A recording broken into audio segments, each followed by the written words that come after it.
네, 안녕하세요, 구독자 여러분. 오늘 운동이 보약 시간입니다.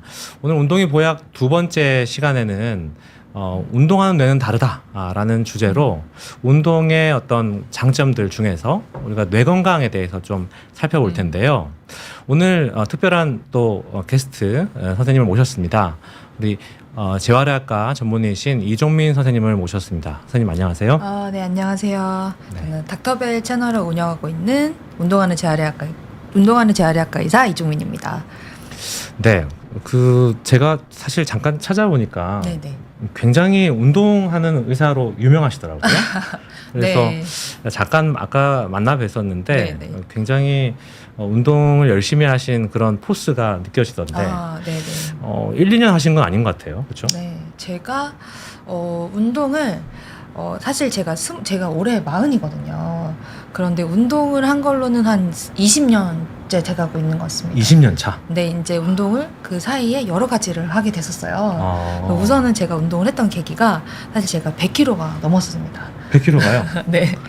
느껴지지 네. 않는데. 제가 사실 그 유명한 소아 비만 출신이어서 저희 엄마가 저를 정상 체중으로 낳았지만 먹는 걸 너무 좋아하고 저희 집은 1인 1답을 합니다. 지금도 하려면 제가 뭐 치킨 한 마리, 피자 한 판 이런 것들을 먹을 수 있는 대식가예요. 그래요? 네, 그러다 보니까 쭉쭉쭉 살이 쪄서 고등학교 때 100kg가 넘었어요. 그렇게 해서 이제 근데 주변에서 큰일 났다. 그러면 이제는 이렇게 귀여운 걸로 끝났다 해서 제가 살을 빼게 됐고요. 그래서 이제 40kg를 감량을 하고 그 다음에는 이제 근데 40kg를 갑자기 감량을 하다 보니까 50 몇 킬로가 됐잖아요. 그쵸. 근데 이게 대식으로 또 먹으면 살이 또 찌고 하는 거예요. 요요라고 하죠, 그렇죠? 그렇죠. 요요라고 하는데요. 그래서 이제 이걸 어떻게 해야 될까 하다가 제가 의대를 가면서 그럼 나는 운동을 제대로 배울 수 있는 다이어트에 정말 정확한 가이드를 줄 수 있는 재활의학과를 가야겠다. 해서 재활의학과를 제가 전공을 하게 됐고 그 다음에는 이제 재활의학과에서 일을 하다 보니까 막 다양한 운동으로 문의를 해보시는 거예요. 필라테스는 어떻게 하는 건가요? 효과가 있나요? 그래서 필라테스 강사 자격증도 따서 필라테스도 강사들 분들을 교육을 하기도 하고 그 다음에 그걸로도 좀 제가 아쉬워서 이제 바디빌더 대회를 나가서 비키니 프로 자격증을 땄습니다. 그래서 제가 바디빌딩 대회 나가셔가지고요? 네, 그래서 비키니 프로로 지금 실제로 선수 생활을 하고 있습니다. 정말요? 네.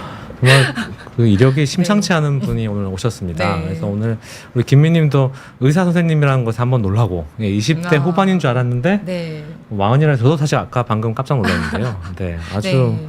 엄청난 동안이신데다가 자기 관리에 아주 대단하신 분인데 오늘 사실 그렇기 때문에 우리 시청자분들께 더 호소력 있게 이야기해 주실 수 있을 것 같아요. 네. 오늘 이제 주제는 사실 이 운동이 좋다는 거는 다 아는데 그렇죠. 이 운동이 이제 우리 뇌 건강에 또 어떤 영향이 있는가 이런 것들을 좀 배워보고 또 유식해지는 시간을 가지도록 좀 하겠습니다. 좋습니다. 네. 사실 요즘 가장 큰 키워드라 그러면 항노화 이런 네네. 얘기가 엄청 많이 들리더라고요. 네. 아무래도 우리나라 이제 우리 수명이 점차 이제 늘어나면서 맞아요.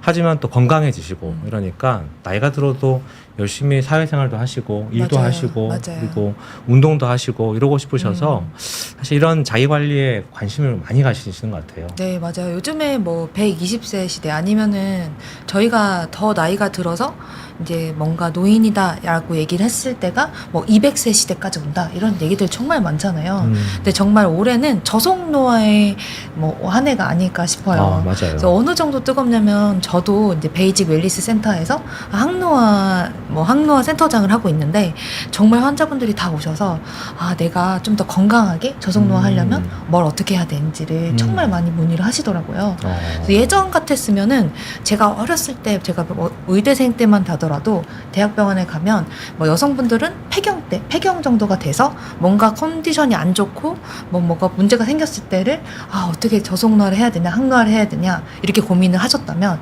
지금은 한 30대 초반 정도부터 나는 저속노화를 해야 되는데 뭘 먹어야 되나요? 뭘 해야 되나요? 이런 질문들이 정말 많아지고 있는 것 같습니다.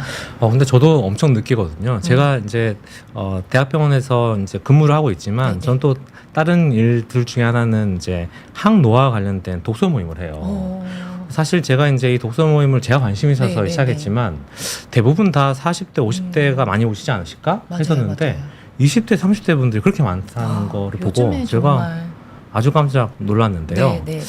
근데 결국 이제 우리가 여러 가지 항노화 내용들을 좀 살펴보고 저속노화를 살펴보면 꼭 빠지지 않는 내용이 이제 운동이라는 것들이 있더라고요. 네, 맞습니다. 사실은 저도 지금 줄기세포 치료를 이제 메인으로 하고 있는데요. 뭐 줄기세포 사실 너무 비싸고 모두가 할 수는 없는 치료라고도 생각을 합니다. 그런데 사실 운동은요, 정말 여러분들이 꾸준히 하신다면 줄기세포만큼 효과를 누리실 수 있기 때문에 우리가 사실은 운동은 내가 열심히 하면 어떻게 생각하면 공짜로 할 수 있는 좋은 치료잖아요. 그래서 꾸준히 해주시면 지금 여기 보이시는 그림처럼 다양한 효과가 있을 수 있습니다. 뭐 사실은 뭐 심장도 튼튼해지고요, 그리고 폐도 튼튼해지고요. 거기에다가 우리 나이 들게 되면 뼈가 막 부러지거나 할 수가 있잖아요. 골다공증도 예방이 되고, 그리고 이제 근육이 커지게 되면은 근육에서 나오는 좋은 호르몬들이 있어요. 그런 걸로 인해서 암 예방까지, 그리고 치매 예방까지도 된다고 하니까 사실은 정말 이거 하나로 수많은 치료를 할 수 있는 치료거든요. 그렇기 때문에 운동도 치료로 생각하시고 스케줄에 꼭 넣어서 하신다면 정말 큰 혜택 누리실 수 있을 겁니다. 좋습니다. 뭐 운동이 이제 도움이 된다는 건 우리 다 알고 있는데 네. 오늘 이제 조금 유식해지는 시간들을 좀 가져볼까 합니다. 네네네. 과학적으로 또 의학적으로 이 운동이 우리 몸에 어떤 임팩트를 주는지 이런 네. 것들을 좀 알아보려고 하는데요. 네. 첫 번째로는 운동을 했을 때 뇌랑 이게 무슨 관계가 있지라고 조금 이제 낯설어 하시는 분들이 있을 것 같아요. 네. 일단 직관적으로 운동을 하면 과학적으로 뇌에 어떤 영향이 있는 걸까요? 네, 바로 뇌로 가는 혈류가 증가하게 됩니다. 음. 사실은 운동을 하면 이제 근육으로, 우리 몸에 있는 근육으로 혈류가 많이 늘어날 거야 라는 생각은 누구나 하실 수 있죠. 하는데 제가 이제 재활의학과 하다 보니까 전 뇌경색 환자들을 정말 많이 봤어요. 근데 그렇겠네요. 우리가 인지가 떨어지게 되면 못 움직입니다. 근육 자체가 움직일 수 없고요. 그리고 많이 움직여서 우리 몸의 움직임이 바로 뭘 자극하냐? 뇌를 자극합니다. 그래서 뇌와 근육은 연결돼 있고요. 그렇기 때문에 우리가 운동을 많이 하면 할수록 뇌로 가는 혈류가 증가하게 됩니다. 그래서 이렇게 보시면 운동 전과 3개월 후 운동을 꾸준히 했을 때 뇌 혈관이 많이 자라고 혈류가 많이 증가된 걸 볼 수 있죠. 그런데 이렇게 뇌 혈류가 증가하게 되면은 우리가 이제 전두엽이라고 해서 우리 뇌에서 가장 사람을 사람답게 할 수 있는 그 부분이 바로 전두엽이거든요. 이런 전두엽에 있는 혈류가 많이 늘어나게 되면서 뭔가 우리가 운동하고 났을 때 내가 뭔가 기억력이거나 아니면은 뭔가의 일에 집중도가 더 많아진다 이런 얘기를 하시잖아요. 이런 게 바로 뇌 혈류량이 증가됐기 때문입니다. 그러니까 지금 사진에도 보는 것처럼 운동 3개월 후에 이렇게 뇌 혈류량이 많이 증가되어 있는 게 보이는데 네네네. 우리 뭐 몸에 여러 가지 혈관이 이제 확장되는 것처럼 뇌도 똑같이 그게 혈관이니까 그렇죠. 네, 맞습니다. 그런 영향이 있는 것 같은데 네. 아까 말씀하신 것 중에 전두엽 얘기를 좀 하셨어요. 네네네. 그래서 전두엽 말은 많이 들어봤는데 이게 전두엽 뭔가 앞쪽에 있는 그 뇌 네. 부분 얘기하는 거죠, 그렇죠? 네, 맞습니다. 뇌는요, 하나의 큰 덩어리이어서 하나라고 생각하시는데요. 사실은 뇌는 역할에 따라서 분획이 되어 있습니다. 특히 우리가 가장 사람을 사람답게 할 수 있는 뇌의 어떤 부분이냐라고 했을 때가 바로 이 전두엽을 빼놓고 얘기할 수가 없는데요. 그 이유가 이 전두엽이 하는 역할 때문입니다. 우선은 전두엽에서 가장 첫 번째 기능은요, 집행 기능이에요. 그래서 내가 어떤 일을 할 때 계획을 하고 그 일을 정말 열심히 해나가야 되잖아요. 이런 것들을 계획하고 진행하고 하는데 이 전두엽이 가장 큰 역할을 합니다. 그래서 이게 망가지게 되면요, 계획을 세울 수가 없어요. 그래서 그냥 내가 생각나는 것들 하고 아니면은 어떤 일들을 내가 계획적으로나 목표를 지향해서 할 수 있는 일을 할 수가 없습니다. 그리고 두 번째로는요, 감정을 컨트롤하는 역할을 합니다. 그래서 우리 전두엽을 가장 많이 다치는 게 크게 두 가지가 있어요. 하나는 바로 교통사고입니다. 우리가 교통사고가 돼서 꽝 해서 전두엽에 부딪혀서 이제 뇌에 혈류가 터져서 뇌에 출혈이 돼서 오셨다 하셔서 뇌에 멍이 많이 들어서 전두엽이 고장났다 하시면 분노 조절이 안 되시는 분들이 많아요. 그래서 그럴 때마다 제가 이제 환자분들, 보호자분들한테 하시는 말씀드리는 게 뭐냐면 이거는 질환이기 때문에 우리 엄마나 내 친구가 갑자기 성격이 변했어가 아니고 전두엽이 고장이 나면 감정 컨트롤을 잘 할 수가 없습니다. 그 다음에 세 번째 기능은요, 바로 사회적 판단이나 충동 조절이 되지 않습니다. 특히 이제 우리가 세 가지가 있는데요. 잠, 식욕, 그리고 성욕, 이 세 가지가 컨트롤 되지 않아요. 그래서 제 환자 중에 하나는 예전에 그래서 뭔가 갑자기 뭘 먹어도 배가 고프다 해서요, 간병인이 이렇게 데리고 꽃 보세요 하면서 봄에 딱 데리고 나갔는데 그때 진달래가 엄청 펴 있었어요. 저희 병원에. 그거 다 따드신 거예요. 그래요. 그 정도로 식욕이 높아집니다. 그래서 식욕 컨트롤 되지 않아서 살이 막 찌기도 하고요. 거기에다가 성욕 컨트롤 되지 않기 때문에 갑자기 모든 만나는 여자들한테 사랑 고백을 한다든지 그리고 막 뭐 너가 어쩌고저쩌고 막 이러면서 뭔가 성욕이 컨트롤이 안 돼서 이런 사건 사고들이 생길 수 있는 게 바로 전두엽 때문입니다. 말씀 주신 사례들을 잠시 상상해 봤는데 네. 되게 아찔한데요. 그렇죠. 네. 사람이 지는 게 바로 충동 조절이나 뭔가 계획하고 어떤 것들을 실행해 나가는 거잖아요. 그리고 내 감정을 눌러서 이 상대방을 배려하는 거 이런 것들이 다 전두엽에서 하는 거기 때문에 사실 전두엽이 전두엽이 그 밖에도 뭐 운동 기능이나 말하기 등 브로카 에어리아라고 해서 우리 말하기에서도 뭐 다양하게도 쓰이지만 이렇게 나머지 감정 컨트롤이나 계획하거나 혹은 이제 충동성 그리고 사회적 판단 같은 경우도 이렇게 중요한 역할들을 하고 있습니다. 그렇군요.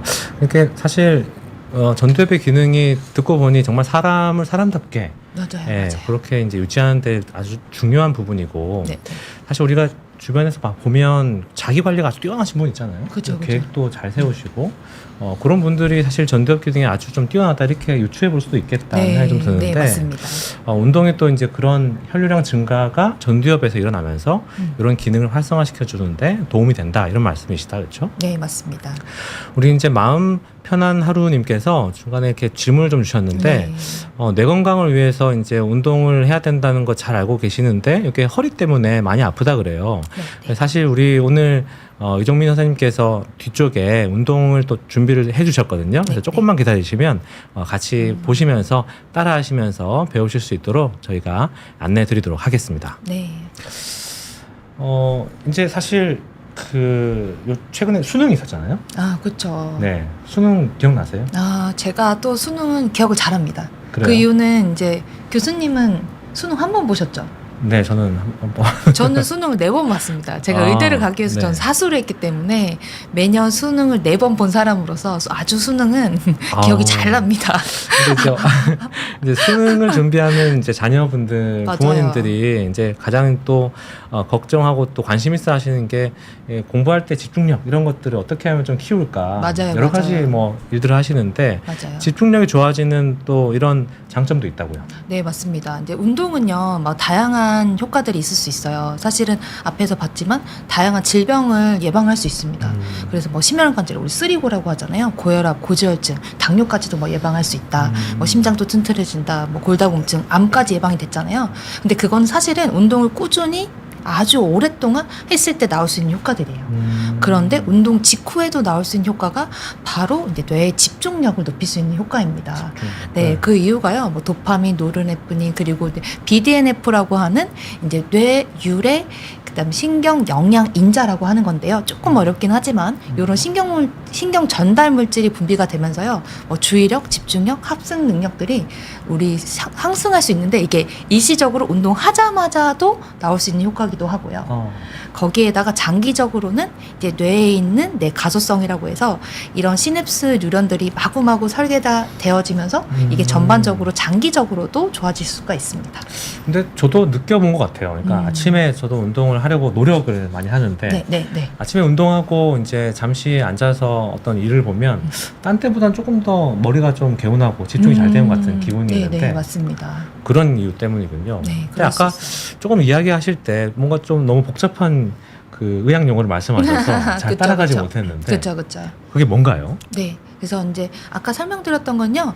BDNF라고 해서요. Brain Derived Neurotrophic Factor라고 해서 뇌에서 만들어지는 신경에 영향을 주는 인자다. 라고 해서 BDNF라고 하는데요. 이 친구 같은 경우는 사실 뇌에서 분비가 돼서 뇌가 활성화될 때 마구마구 분비가 많이 된다고 합니다. 근데 얘가 높아지게 되면 어떤 효과가 있냐면요. 뇌에서는요. 신경과 신경이 이렇게 연결되는 게 있어요. 근데 그게 바로 시냅스라고 하는데 그 시냅스들이 잘 연결이 된다. 하면은 기억력도 좋아지고 학습 능력도 좋아지고 이렇게 머리가 전반적으로 우리가 집중력도 좋아지고 그러니까 우리가 흔히 말하는 머리가 좋아진다. 라는 게 이 BDNF가 많아지기 때문입니다. 근데 거기에다가 얘네들은 어떤 효과도 하냐면요.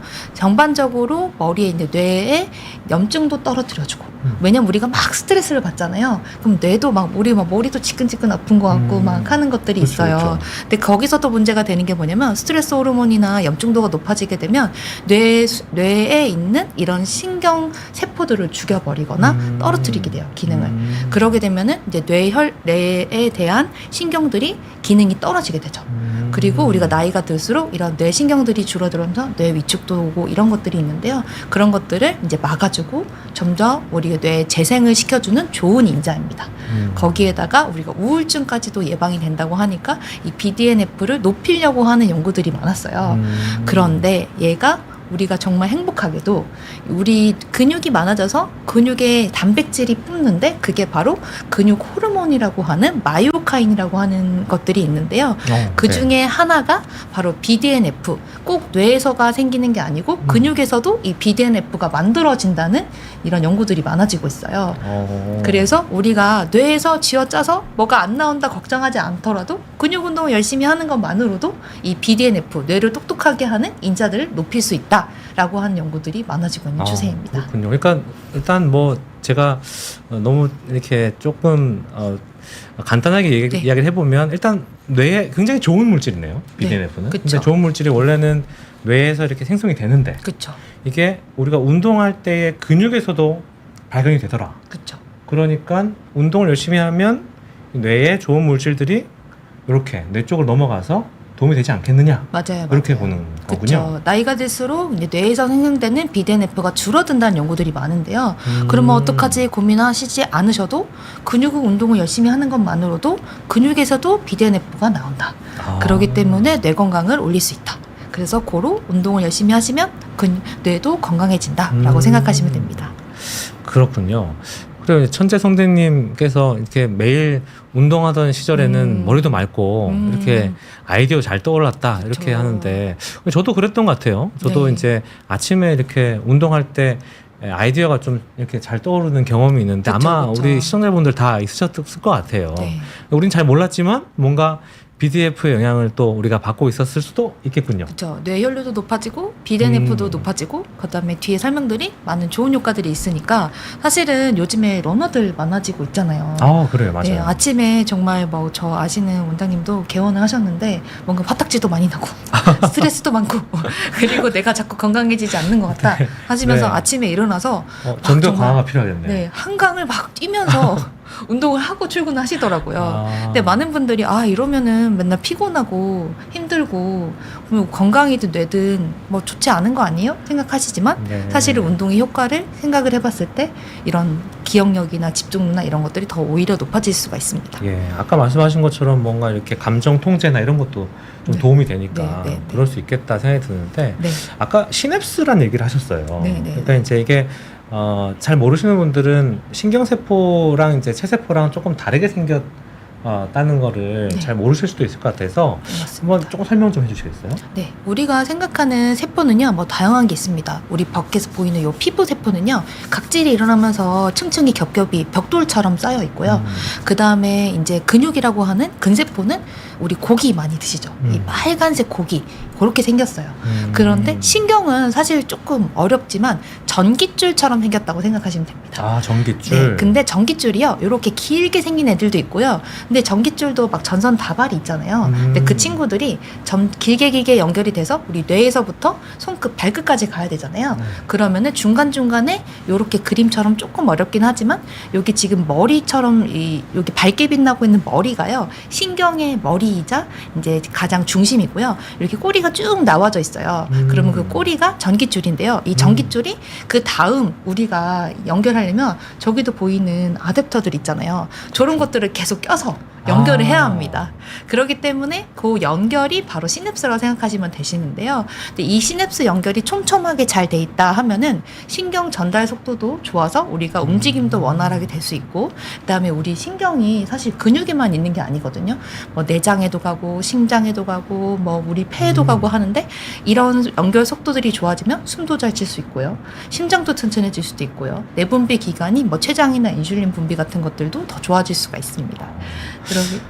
그런데 아까 말씀하신 것처럼 콘센트 비유가 너무 딱 와닿는데요. 네, 이제 네. 그런 이제 이런 신경세포들이 서로가 잘 많이 연결될수록 그쵸. 더 큰 효율을 발휘하겠네요. 그렇죠? 그렇죠. 우리 뭔가 저쪽에 멀리 가는 신경 보내려고 우리 전선 보내려고 하면 뭐 집에 이렇게 가깝게 뭐 콘센트가 가까우면 좋겠지만 그런 게 잘 없잖아요. 그렇죠. 그러면은 그런 것들을 우리가 뭐 다땡소나 뭐 이런데 뭐 쿠팡 네. 이런데 연결해서 이렇게 어댑터 사시죠. 그것들을 우리가 운동으로도 우리 몸속에 많이 구비할 수 있다라고 생각하시면 됩니다. 그렇군요. 근데 이제 이렇게 우리가 나이가 들어가면서 이제 슬프지만 뇌도 노화를 겪게 되는 맞습니다. 이제 그런 노화가 상황인데 되고 있어요. 이제 뇌도 노화 겪고 이제 아까 말씀하신 그런 전기 콘센트들도 조금씩 연결이 낡아가요. 끊어지고 네. 낡아지고 이러는데 특히나 영향을 많이 받는 부분이 있다고요. 네, 맞습니다. 여기 그림 속에 보이는 해마라는 곳인데요. 이 해마는 노화가 되면서 정말 위축이 돼요. 그러면 이 해마가 위축이 된다 했을 때 가장 무서운 질환이 뭐냐라고 한다면 바로 알츠하이머 치매입니다. 아, 치매. 네. 왜냐면요, 이 해마가 하는 역할은 단기 기억이라는, 그러니까 우리가 기억이 크게 두 가지가 있습니다. 단기 기억과 장기 기억. 그래서 단기 기억은요, 아침에 뭐 먹었는지, 저녁에 뭐 드셨는지, 아니면은 아까 전화 통화를 무슨 내용을 했는지 이런 식의 아주 짧은 기억들이에요. 그래서 내가 이런 기억들이 우리 머릿속에 들어오면요, 이 해마를 통해서 이 해마라는 친구가 이렇게 귀엽게 정말 이 해마랑 비슷하게 생겼어요. 아, 진짜 이렇게 생겼어요? 네, 진짜 이렇게 아. 생겼는데요. 이 저 머릿속에 있는 이 귀여운 해마가 이 단기 기억을 장기 기억 서랍으로 넣어주는 역할을 합니다. 일꾼이에요, 일꾼. 근데 이 그렇구나. 일꾼이 일을 잘 못한다.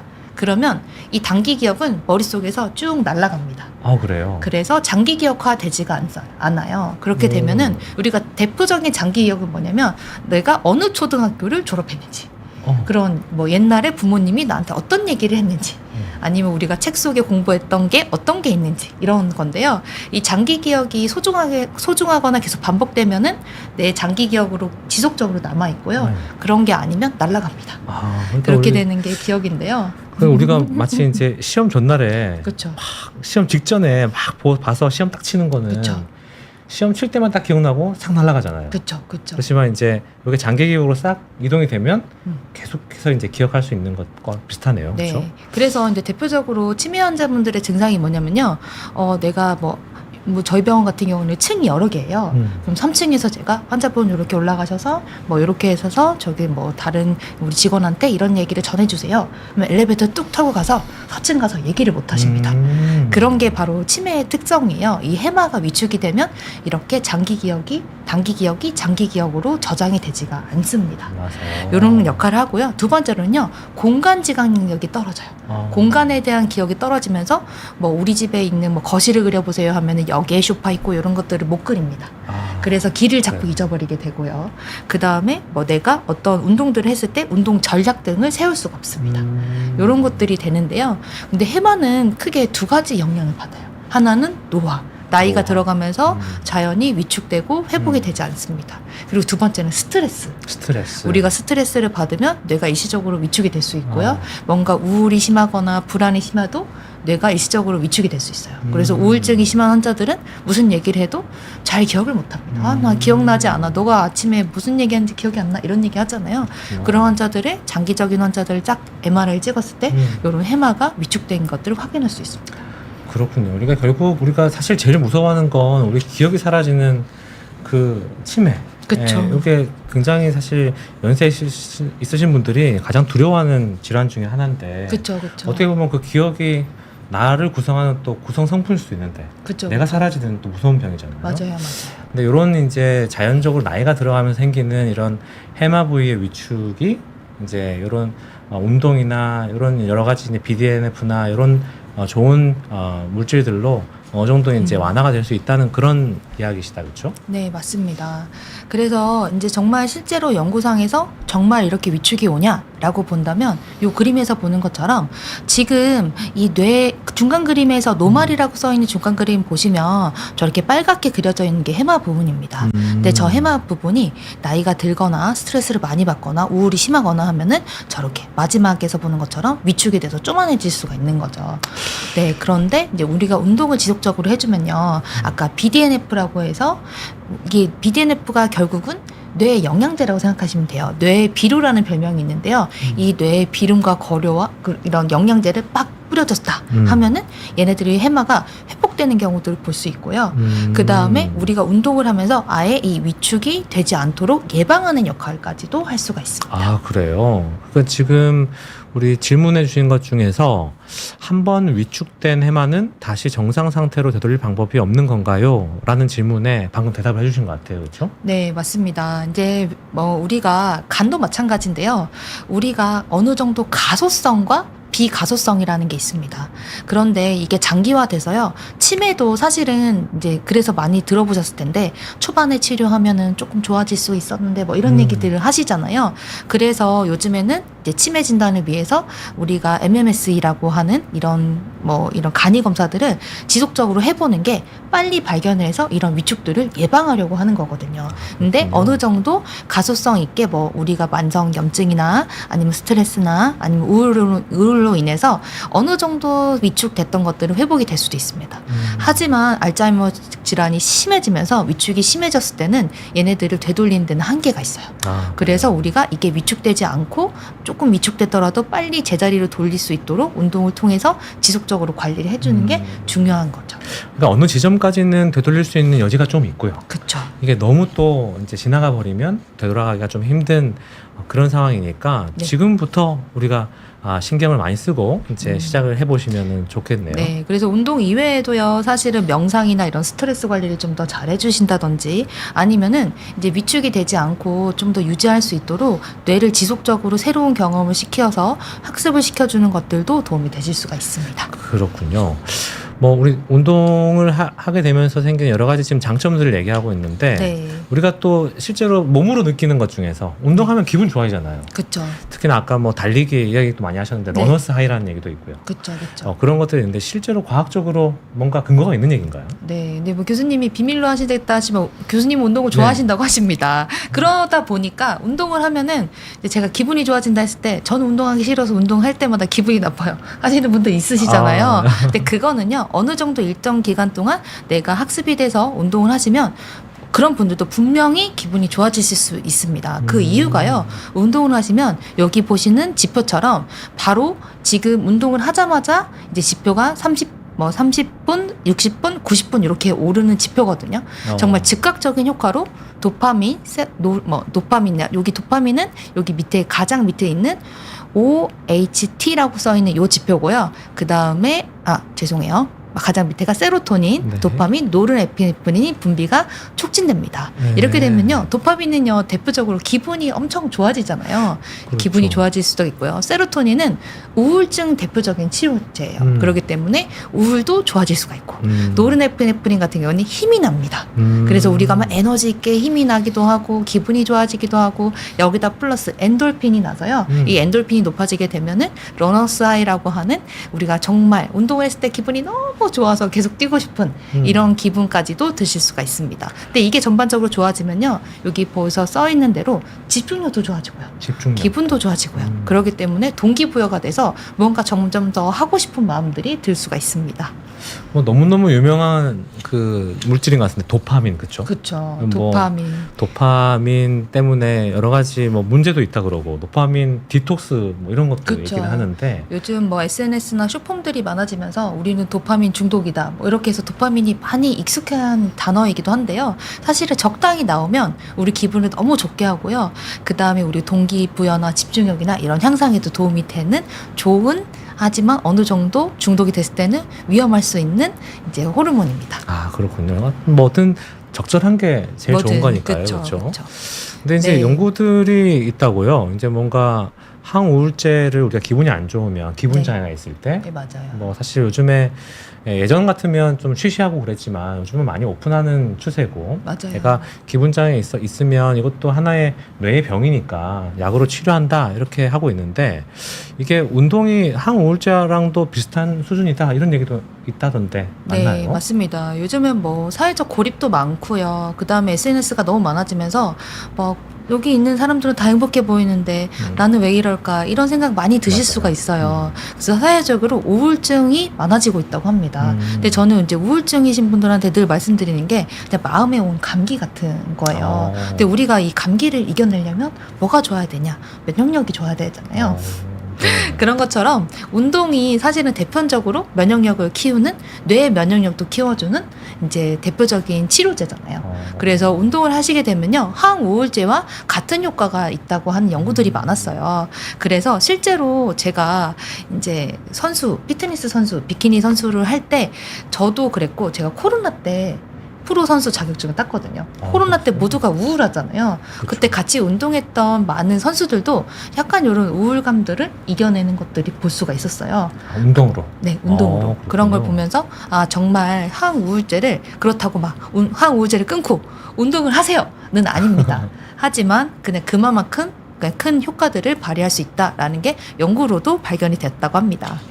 지난 시간에 사실 저희가 이제 만성질환 얘기를 하면서 이제 혈당 조절 관련해서 그쵸. 이제 혈당을 조절하는 약제들 하고 이제 운동하고 비교한 연구도 소개를 드렸는데 맞아요. 그것과 마찬가지네요. 그래서 이제 우리 아주 규칙적인 유산소 운동이 항우울제랑도 유사한 수준의 효과를 낼 수가 있으니까 네. 그런 부분들에 대해서 또 한번 배울 수 있는 좋은 계기였던 것 같습니다. 네, 그래서 많은 분들이 그러면 아까 질문에서도 제가 얼핏 봤는데 그렇다면은 뭐 숨쉬기 운동도 운동이잖아요. 뭐 여러 가지 운동의 기준에 대해서 궁금해하시는 분들이 있으세요. 사실 규칙적인 유산소 운동이라고 하면요, 저는 이제 기준을 이렇게 드려요. 하루에 30분 이상. 30분 이상. 슬프지만 주 5회입니다.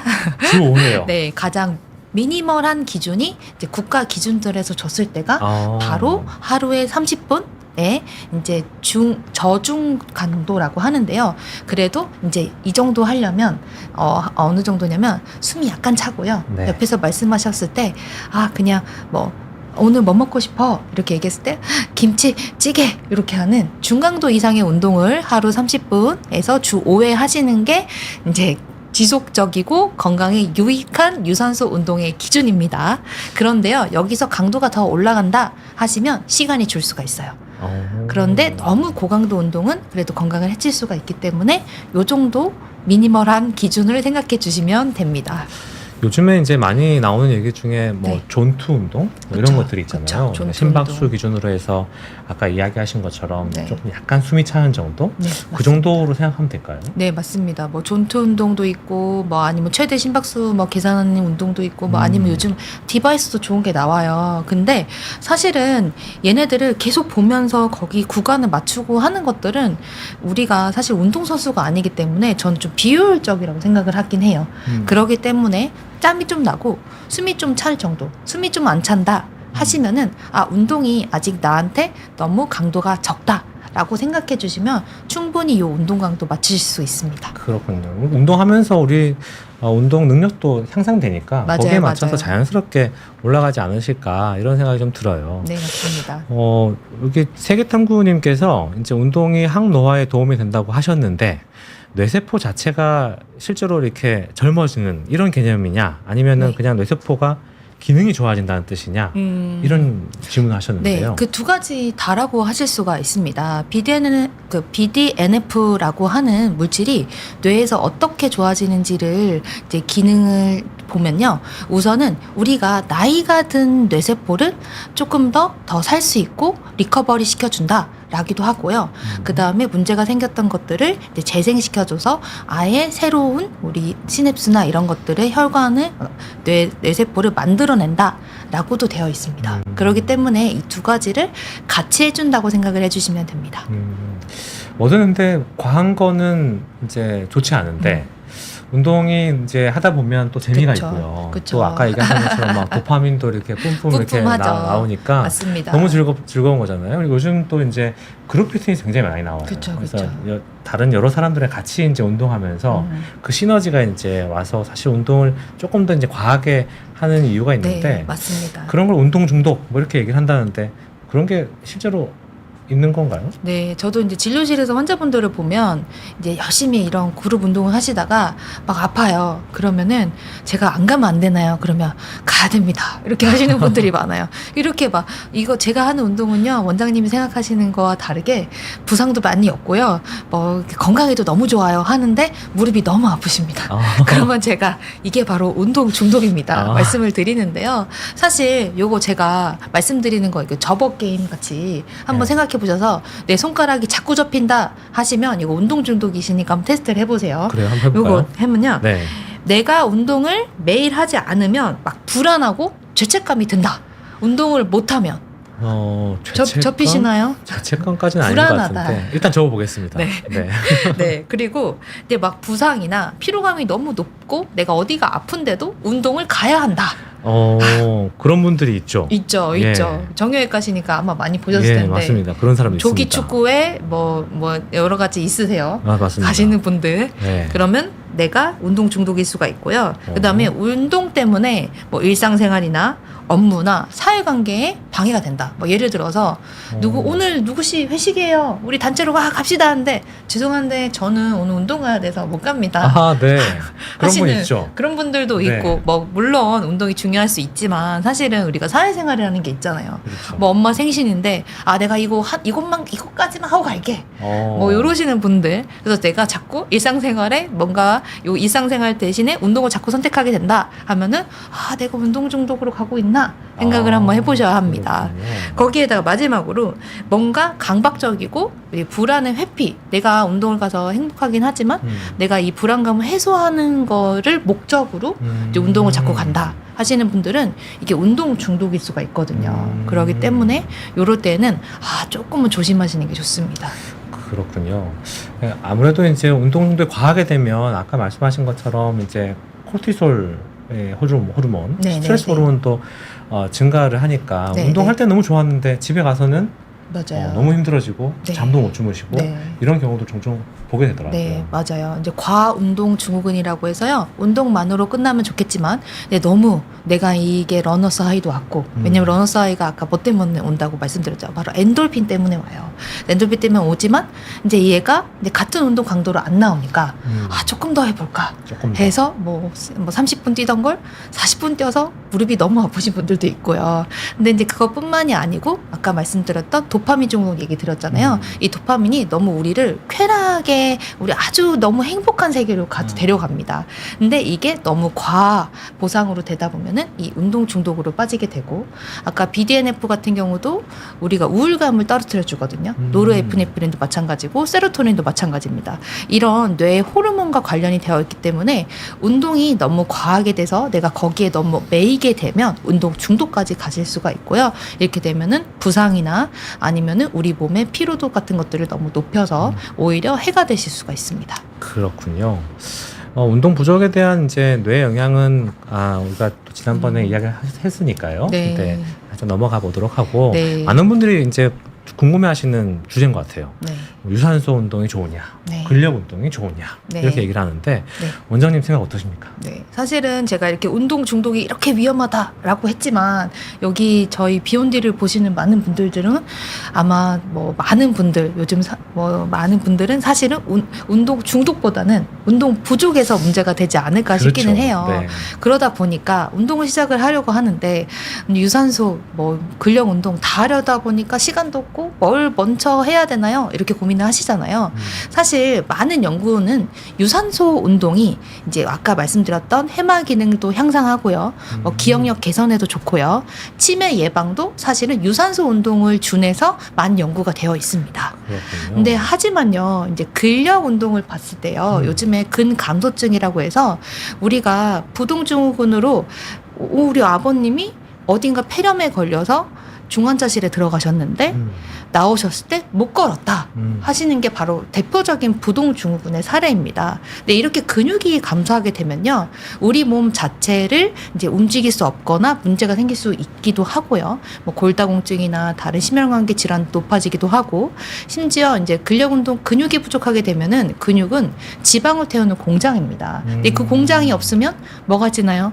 바로 뱃살이 찌죠. 뱃살요. 그렇죠. 그러면 내장 지방이 많아지게 되고요. 특히 여성분들은 폐경이 지나서 여성 호르몬이 줄게 되면은 남성화될 수밖에 없어요. 그러다 보면 옛날에는 막 다리가 두꺼워요, 엉덩이에 살이 쪄 이렇게 고민됐던 분들도 팔다리는 얇아지면서 배가 볼록해집니다.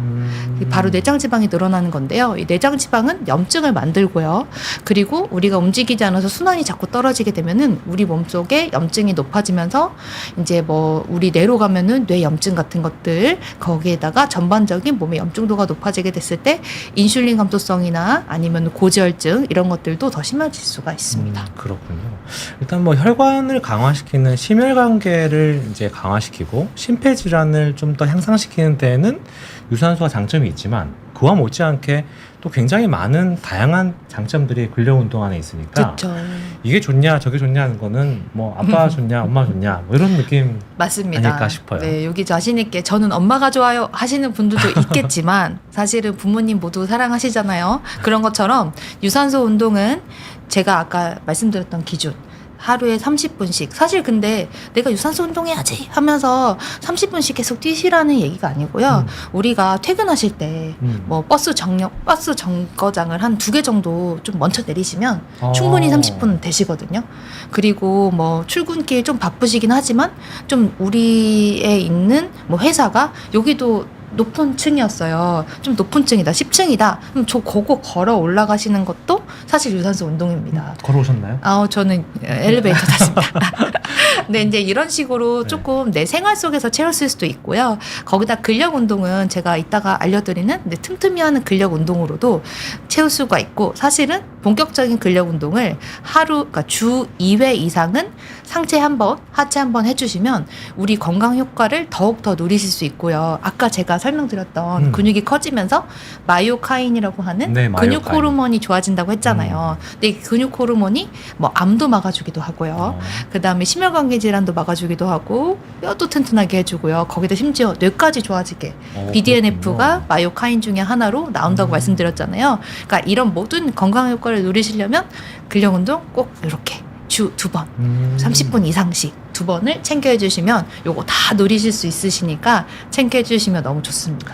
그러니까 아까 원장님께서 추천해 주신 것은 유산소 운동은 일단은 주 5회 30분 이상. 그쵸. 그리고 근력 운동은 주 2회 30분 네, 이상. 30분 이상. 2번. 그러니까 한 주에서 이틀은 헬스장 같은 운동을 가시면 더 좋아요. 근력 운동도 하고 유산소도 하고 나머지 3일은 이제 아까 추천해 주셨던 방식대로 네. 계단을 좀 걸어 가본다던가 네. 뭐 정거장을 한두 정거장 더 가본다던가 네, 네. 이런 일상 속에서 유산소 운동을 녹여내셔도 네. 일상에 큰 지장 없이 유지를 좀 하실 수 있으시겠네요. 네, 맞습니다. 근력 운동은 요즘에 뭐 너무 커뮤니티 시설도 잘 돼 있고 공원에도 조금씩 이렇게 시설들로도 많이 되어 있더라고요. 네.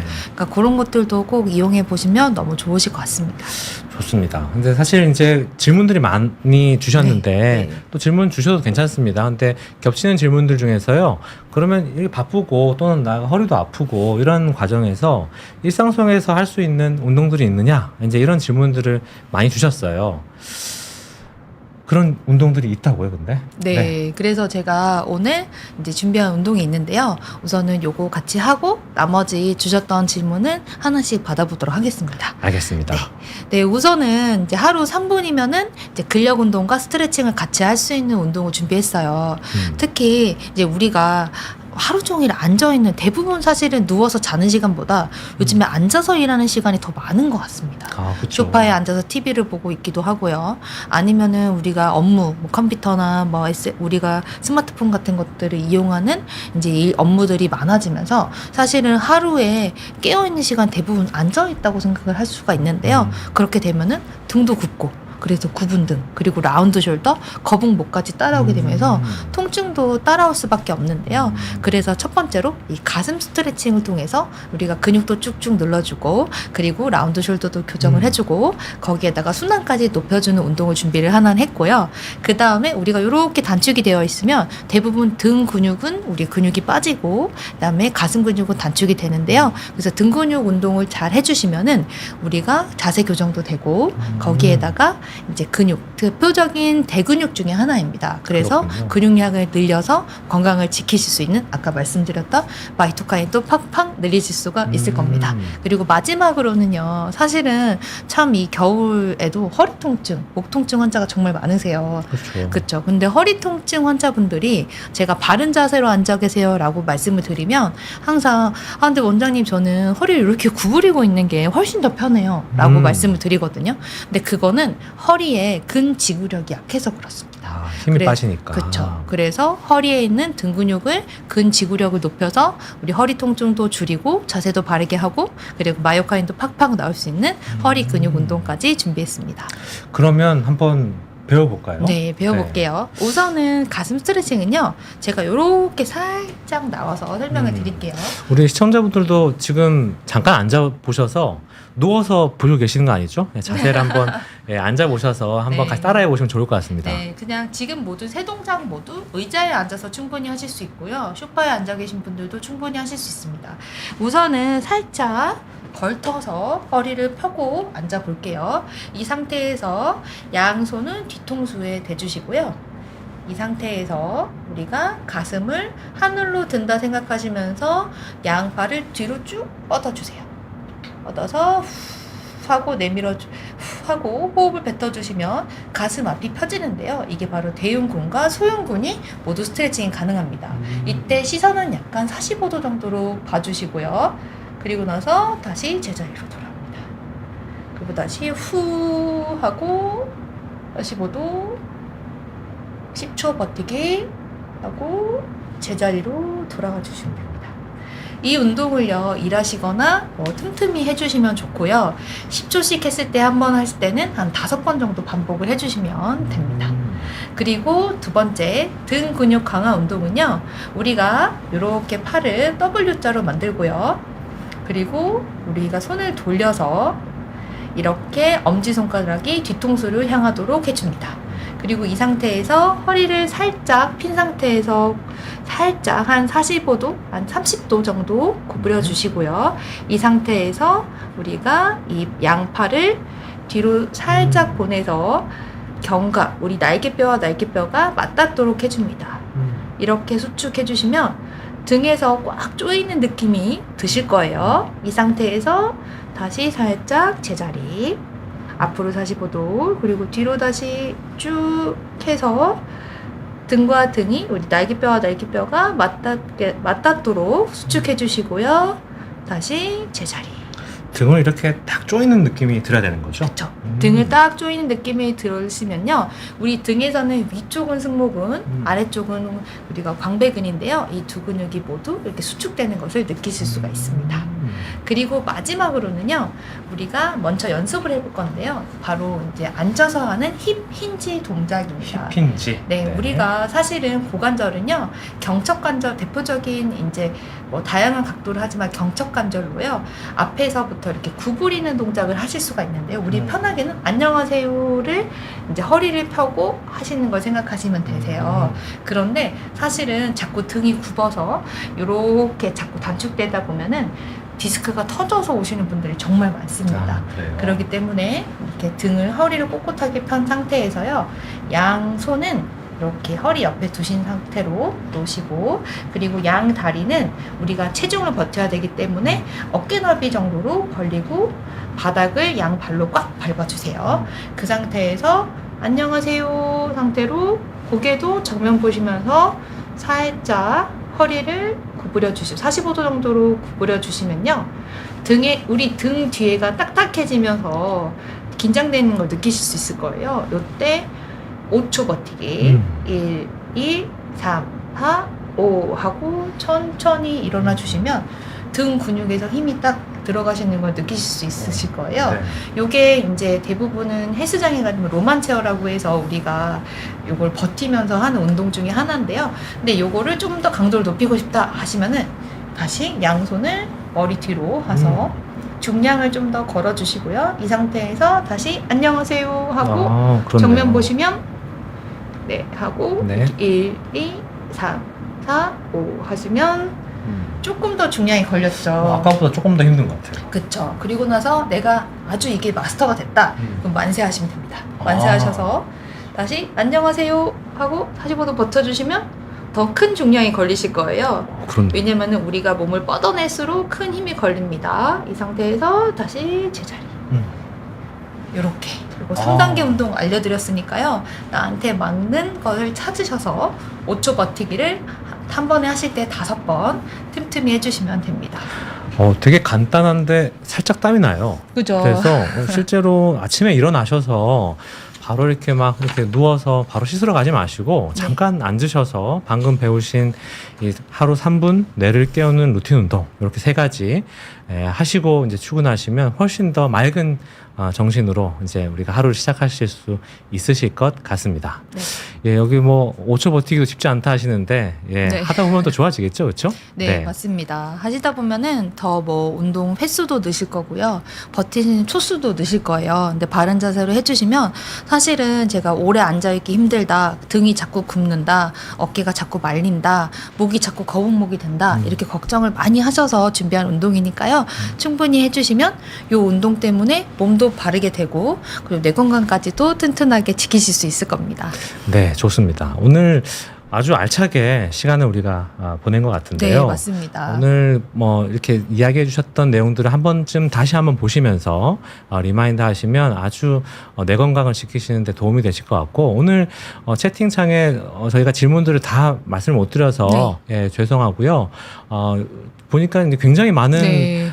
우리 선생님의 팬분들이 계세요. 그래서 아이고 감사합니다. 네, 닥터벨이라는 이름으로 활동하시나 봐요. 네, 제가 유튜브 채널과 제 인스타 채널 그리고 제 틱톡 채널들은 다 닥터벨로 운영이 되고 있는데요. 뭐 다이어트 정보나 운동 정보 드리고 있습니다. 많은 분들 놀러와 주세요. 네, 많이들 찾아보시면 아주 유명하신 또 우리 운동하시는 선생님이시니까 많은 또 도움을 받으실 수 있을 것 같습니다. 네. 오늘 밤늦게까지 이렇게 저희 방송에 또 시청해 주시고 또 찾아주셔서 네. 감사드리고요. 네, 마지막으로 감사합니다. 시청자분들께 한 말씀 해주시죠. 네, 오늘 궁금하신 내용은 뭐 제 채널이나 제 인스타 내용으로도 혹시 보내주시면 제가 답변 드리도록 하겠습니다. 그리고 이 늦은 시간 끝까지 참여해 주셔서 감사하고요. 저는 또 좋은 기회로 불러주시면 얼른 달려오겠습니다. 네, 오늘 시청해 주셔서 감사합니다. 네, 감사합니다. 고맙습니다.